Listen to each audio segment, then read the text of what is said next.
Cantonment మన parliament నియోజకవర్గంలో ఉంది. సికింద్రాబాద్ కంటోన్మెంట్ అంటే ఈ దేశ భద్రతకు గుండెకాయ.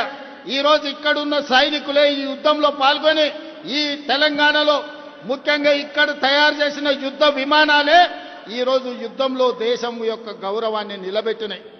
మోడీ గారు తెచ్చిన రాఫెల్ యుద్ధ విమానాలు మన పాకిస్తాన్ కూల్చింది.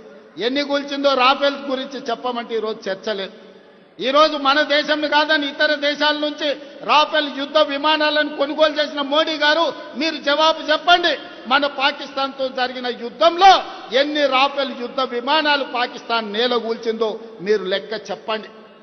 గొప్పల కోసం వేల కోట్ల రూపాయల కాంట్రాక్టులు మీకు కావాల్సిన వాళ్ళకి ఇచ్చి ఇవాళ రాఫెల్ యుద్ధ విమానాలు కొన్నారు.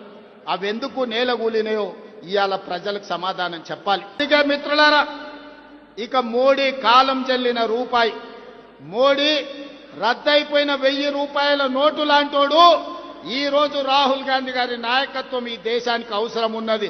రాహుల్ గాంధీ లాంటి నాయకుడు ఈ దేశానికి ప్రధానమంత్రి ఉంటే ఇందిరాగాంధీని ఆదర్శంగా తీసుకొని అపరకాలి ఆదర్శ మార్గంలో నడిచి పాకిస్తాన్ 2 ముక్కలు చేసి పాకిస్తాన్ ఆక్యుపైడ్ కాశ్మీర్ ని హిందుస్థాన్ లో చేర్పించుండేవాడు రాహుల్ గాంధీ లాంటి వాడు ఈ దేశానికి ప్రధానమంత్రి కావాలి. ఇక్కడున్న మనం అందరం